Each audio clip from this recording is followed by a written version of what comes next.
C'est impossible de penser toujours positivement, tu as toujours du négatif et c'est normal, ça fait partie de la vie. Moi je te fais du marketing pour te vendre mes programmes et c'est tout à fait normal et je prêche pour ma propre paroisse. On le fait tous, ça sert à rien de se mentir, c'est la réalité. En fait, il y a beaucoup de gens qui pensent que le dev perso c'est la solution à tous leurs problèmes et que s'ils font du dev perso, eh bien ça va tout changer dans leur vie. Le gros problème du développement personnel. Je vais pas me faire des potes dans cette vidéo. J'ai envie de te partager mon point de vue par rapport au dev perso. Alors je fais moi-même du dev perso et je pense que tout le monde fait du dev perso. En fait, ça veut tout et rien dire. Dev perso, c'est juste se développer personnellement, évoluer, progresser dans sa vie, etc. Mais on a pu remarquer les derniers temps une grosse mode par rapport à ça. Tu as des séminaires de mecs super connus, des gourous qui te disent des trucs, il faut faire ci, il faut faire ça pour avoir des résultats. J'ai envie de te faire prendre conscience de certaines choses parce que y a toujours des gens qui vont prêcher pour leur propre paroisse, c'est tout à fait normal. Un mec qui fait du coaching en dev perso, il va pas te dire ne fais pas de dev perso, il va pas te dire débrouille-toi par toi-même. Non, il va te dire que c'est hyper important pour toi que tu achètes son programme, c'est tout à fait normal. Et moi le premier, quand je parle de marketing, moi je te fais du marketing pour te vendre mes programmes et c'est tout à fait normal et je prêche pour ma propre paroisse. On le fait tous, ça sert à rien de se mentir, c'est la réalité. J'aimerais dans cette vidéo te mettre en garde par rapport à certaines choses qu'on peut voir dans le dev perso. Alors ça va pas être des pratiques de gens machin et tout, c'est pas l'objectif, voilà. Bref, il y a des mecs qui sont vraiment dans des trucs très perchés, mais ça je m'en fous à la limite, chacun fait ce qu'il veut et je suis pas là pour juger ça, mais c'est plutôt par rapport aux dangers cachés finalement du développement personnel, si aujourd'hui tu en fais et en quoi ça peut être extrêmement préjudiciable pour toi. Si tu es créateur de contenu, entrepreneur, salarié, j'en sais rien, ça pourrait être extrêmement préjudiciable pour toi si tu continues dans cette voie. Juste avant, ça n'a absolument rien à voir avec le sujet de la vidéo, mais je tenais juste à te rappeler que je t'ai fait récemment une offre sur la liste de 500 prompts, 600 prompts maintenant ChatGPT. Donc une liste qui va t'aider à améliorer les réponses de l'intelligence artificielle, des commandes à copier-coller, tu auras juste à les compléter, machin et tout sur ton ordinateur et tu amélioreras considérablement les réponses de la machine. Je t'ai fait un code promo qui se termine ce soir. Je sais pas à quel moment tu verras cette vidéo, probablement que ce sera trop tard parce que je vois qu'il y a souvent des gens qui regardent la vidéo 24-48 heures après et du coup je suis désolé si tu arrives trop tard. Voilà, fallait juste t'abonner à ma liste email, tu aurais été prévenu avant tout le monde. Dans tous les cas, je tiens quand même à te le répéter si tu n'as pas encore saisi cette offre et si tu la vois, attends.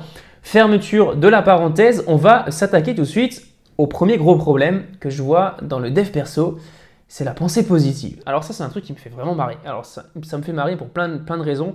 Ça me fait marrer et ça me fait pas marrer. Parce que en fait, la pensée positive, c'est super cool, c'est super important. Dans chaque situation, tu as du positif, du négatif, mais il y a beaucoup de gens qui vont confondre ça avec la pensée 100% positive. En gros, en mode, dans le monde, tout est beau, tout est rose, tout est gentil, et ils vont se concentrer uniquement sur le positif. Alors c'est important de se concentrer sur le positif, mais il y a un problème avec ça. Si tu te concentres tout le temps sur le positif d'une situation, je sais pas, ça peut être une situation malaisante dans ta vie, une mauvaise situation dans ta vie, tu te concentres sur le côté positif. On imagine qu'il t'est arrivé un problème de santé. Tiens, on se prend cet exemple. Tu te concentres sur le positif. Effectivement, tu as plein de positifs par rapport à un problème de santé, etc. Tu ne te concentres pas sur le négatif. Le négatif, c'est quoi? C'est peut-être les choses qui ont occasionné ce problème de santé. Tu ne vas pas te concentrer dessus. Qu'est-ce qui va se passer? Tu ne vas jamais résoudre ce problème de santé. À force de voir toujours le bon côté des choses, tu occultes les véritables problèmes et tu t'interdis de ressentir des émotions négatives. Et ça, sur le long terme, ça va te créer beaucoup de souffrance. Pourquoi? Parce que tu seras incapable de faire face aux vrais problèmes. Et ça, c'est un petit peu compliqué.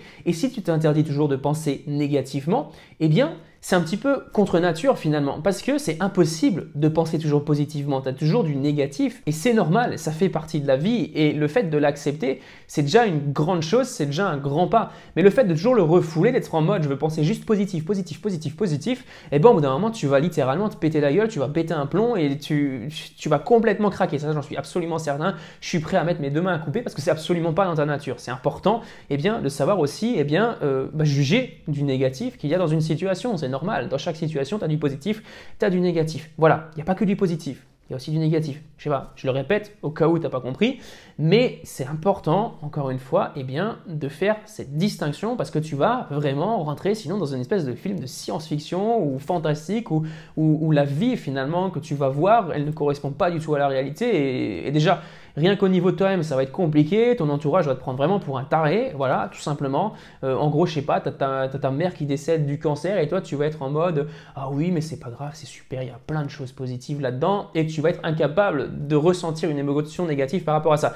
J'abuse un petit peu, mais tu as compris le concept. Le deuxième gros problème du dev perso, c'est le toujours plus. Et moi, j'étais vraiment touché par ça parce que je voyais des mecs qui avaient l'air super inspirants, qui faisaient des trucs super cool, super barrés, genre se mettre dans des bains glacés, speaker devant des 2000 personnes. On va pas speaker avec des piqûres, hein, speaker parler, hein, je pense que tu as compris, devant 2000, 3000, 4000 personnes, être des super coachs, des super mentors, etc.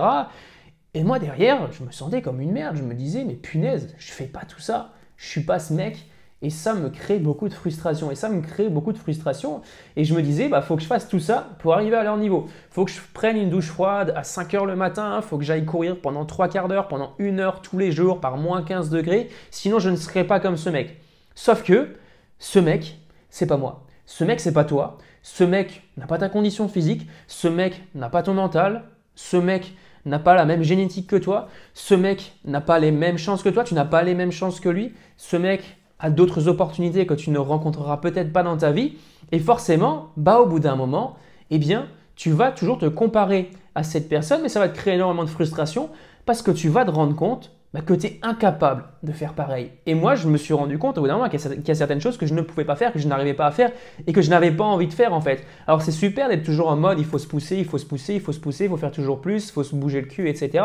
Mais le problème, c'est qu'au bout d'un moment, si tu te pousses tout le temps au-delà de tes limites, si tu es tout le temps au-delà de tes limites, en fait, eh bien, ça devient compliqué à tenir sur le long terme et tu finis tout simplement par te péter la gueule, par te faire un burn-out et tu finis à l'hosto, j'en sais rien, t'as compris. Voilà, donc c'est pas l'objectif et c'est ça un des gros problèmes du toujours plus, c'est que tu es tout le temps insatisfait finalement de ce que tu fais parce que tu rentres dans une sorte de comparaison. Alors ça peut être une comparaison avec toi-même, avec la vision que tu as de toi. Si tu as une vision, on va dire, idéaliste de toi, ça rejoint un petit peu le point précédent. Tu idéalises la vision de ton toi parfait finalement. Tu aimerais ressembler à telle personne et en fait, tu te génères toujours de la frustration parce que quand tu es arrivé à cette vision, on imagine tu arrives à cette personne, tu fais toutes ces choses finalement et bien que tu avais envie de faire, qu'est-ce qui te stimule après? Finalement, plus rien. Tu cherches toujours plus haut en fait et tu es toujours dans une sorte de frustration permanente. Alors que si tu te contentais juste d'apprécier ce que tu as maintenant, ce serait peut-être beaucoup plus simple et au lieu de chercher à faire toujours plus, peut-être que ça serait plus intéressant de chercher à apprécier toujours plus. Et je pense que ça c'est super important.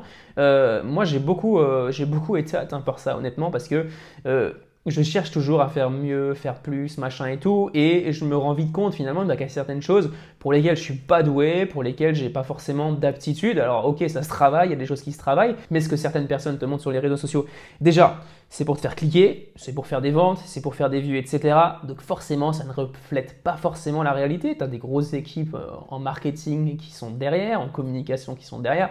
Donc voilà. Faut pas que tu te laisses tromper par ces messages un petit peu, on va dire, trompeurs entre guillemets. Voilà, je mets quand même des guillemets là-dessus parce que c'est trompeur et à moitié trompeur. Voilà, tu as compris. L'objectif, c'est que tu fasses quelque chose avec lequel tu es épanoui en fait. Si tu n'es pas épanoui dans ce que tu fais, si tu es toujours frustré parce que tu n'arrives pas à arriver à un certain niveau, au bout d'un moment, tu as une vie de merde en fait. Le troisième gros problème du dev perso et que je vois chez énormément de personnes qui commencent là-dedans et qui se trouvent une super mission, machin et tout, de changer le monde, etc., c'est les théoriciens. Alors ça, c'est un truc de fou. Et sur Facebook, ils sont en full. C'est les gens qui sont à fond. Ils partagent des citations de développement personnel, mais derrière, ils ne font rien. Et ça, c'est dramatique en fait. Parce qu'ils auront toujours la théorie. C'est super bien. Ils posteront toujours des citations sur Facebook. Il faut penser positivement, etc., etc. Mais dans leur vie, il n'y a rien qui va changer. C'est un petit peu comme quand tu vas à un séminaire de développement personnel, je ne sais pas si tu en as déjà fait, tu es super motivé pendant que tu fais ton séminaire parce qu'il y a une super énergie, tu as plein de gens qui sont là autour de toi. Moi j'ai déjà participé à certaines, c'était pas vraiment un séminaire, mais c'était certaines réunions où il y avait vraiment du dev perso et du coup il y avait une bonne énergie dans la salle, de la musique, etc. Tu es super motivé à accomplir des objectifs de dingue en sortant de la salle. Par contre, une semaine après, il n'y avait plus rien. Et c'est ça le problème. En fait, il y a beaucoup de gens qui pensent que le dev perso, c'est la solution à tous leurs problèmes et que s'ils font du dev perso, eh bien, ça va tout changer dans leur vie. Déjà, si tu n'as pas de plan précis, ça ne va rien changer. Si tu n'as pas d'action à mettre en place au fur et à mesure, ça ne va rien changer. Et en plus de ça, il ne faut pas croire que parce que tu vas poster des citations positives sur ton compte Facebook, sur ton compte Instagram, en disant « je veux attirer l'énergie positive et l'abondance sur moi, etc., etc. » Tu as compris? c'est pas comme ça que tu vas avoir des résultats dans ta vie. Ça ne marchera pas. C'est en changeant des choses dans ta vie, en mettant des actions en place que ça va changer. C'est pas en essayant de réciter tous les jours des espèces de rituels chelous, machin et tout devant ton miroir que ça va fonctionner. Alors oui, ça va t'aider. Le fait de te dire par exemple que tu en es capable, en te regardant droit dans les yeux dans le miroir, etc. Ça va t'aider. Ça va t'aider à croire en toi, à croire en tes capacités. Mais si tu fais ça tous les matins, tu te dis je vais y arriver, et derrière tu mets pas d'action en place pour y arriver, ça va pas marcher. Si tu te répètes tous les matins devant ton miroir, je veux 10 000 € par mois sur mon compte bancaire et que tu continues à aller à ton job que tu fais d'habitude où tu es payé au lance-pierre, au SMIC, etc., forcément il n'y a rien qui va changer dans ta vie, c'est tout à fait normal. Et je pense que tu es d'accord avec ça. En tout cas, moi je pense que c'est logique. Alors je dis pas que tout ce dont je t'ai parlé avant, ça ne marche pas, mais il y a beaucoup de gens qui voient ça comme la solution ultime à tous leurs problèmes, alors que c'est pas du tout le cas. C'est absolument pas le cas. C'est pas parce qu'encore une fois, tu te répètes devant ton miroir que tu auras 10 000 € sur ton compte en banque que les 10 000 € vont arriver comme par magie. Non, il va falloir fournir du travail. Si tu penses ça, tu vas être complètement déçu parce que ça ne va pas marcher. C'est pas comme ça que ça fonctionne la vie et ça ne fonctionnera jamais comme ça. Pour moi, l'objectif, c'est vraiment de remplacer les habitudes qui sont néfastes pour ton objectif. Alors voilà, encore une fois, on pourrait parler des objectifs parce que les objectifs, c'est super, mais c'est aussi énormément de problématiques parce que je vais pas m'étaler sur le sujet, ça fera peut-être l'objet d'une prochaine vidéo. D'ailleurs, dis-le moi dans les commentaires si tu veux que je te fasse une vidéo sur les objectifs, mais pour moi, on est beaucoup trop omnubilé par cette notion d'objectif. J'ai vraiment envie de t'en parler dans une prochaine vidéo, donc n'hésite pas si ça t'intéresse à me le dire. Mais dans tous les cas, ce que je voulais dire, si tu as une mauvaise habitude qui t'empêche d'atteindre un objectif, eh bien tu la remplaces tout simplement, c'est pas compliqué, tu le fais au fur et à mesure. Tu prends une mauvaise habitude, tu la remplaces, boum, tu remplaces cette mauvaise habitude par une bonne habitude. Ça peut être par exemple regarder les réseaux sociaux en te levant le matin, directement en te levant, et voilà, tu te conditionnes pas finalement à travailler correctement, à être productif durant ta journée, eh bien tu remplaces ça. Tu passes 1 mois à 2 mois à te focaliser sur cette mauvaise habitude, t'essayes pas de commencer à faire je sais pas quoi, je sais pas combien d'actions pour avoir une vie meilleure, à essayer de faire une douche froide, de faire la méditation, etc., parce que tu vas abandonner au bout de 2 semaines parce que ça marche pas, c'est pas du jour au lendemain que tu vas pouvoir mettre en place des habitudes, c'est en le faisant régulièrement que ça va marcher et c'est en le faisant tous les jours. Et c'est pas la quantité qui compte, c'est plutôt la qualité et la récurrence finalement de ces habitudes que tu vas mettre en place. Donc tu vas te focaliser sur une bonne habitude. Et une fois que cette bonne habitude sera ancrée dans ton quotidien, tu vas te focaliser sur une autre habitude à mettre en place. Voilà, je pense que tu as compris, les grands changements du jour au lendemain n'existent pas. Voilà, c'est aussi un grand problème du développement personnel parce qu'on voit ces mecs qui sont sur scène, qui changent des vies, des personnes qui tombent en larmes à leurs genoux, etc. T'as sauvé ma vie, machin, tu m'as sauvé du suicide, etc. C'est cool, c'est génial, mais dans la réalité, ça ne marche pas vraiment comme ça. C'est extrêmement rare. Ce qui va vraiment faire la différence, c'est ces petites actions que tu vas mettre en place, bout à bout, au quotidien, qui vont te changer au fur et à mesure. Et pour moi, c'est ça la vraie définition du développement personnel. Et je pense qu'il n'y a même pas besoin de suivre une formation à 1 500, 2 000, 3 000 € pour le comprendre. Il suffit juste d'être logique et de chercher toujours à progresser, mais sans mettre d'attente, sans être frustré et sans refuser les choses négatives qui peuvent arriver. Le fait que ça foire, le fait que ta mauvaise habitude, tu as succombé à ta mauvaise habitude une fois, c'est pas grave, tu recommences, tu t'améliores, mais tu ne cherches pas à devenir une personne, tu ne cherches pas à devenir ce mec, tu ne cherches pas absolument à devenir comme ce gourou en développement personnel parce que tu n'es pas du tout la même personne et tu risques fortement d'être déçu. J'en ai fini pour cette vidéo, je t'ai un petit peu donné mon avis par rapport au dev perso. N'hésite pas à me dire dans les commentaires si tu es d'accord, si tu n'es pas d'accord, si tu as des points que tu aimerais que je développe, etc. Voilà, j'ai hâte de te retrouver dans une prochaine vidéo. À très vite, ciao ciao.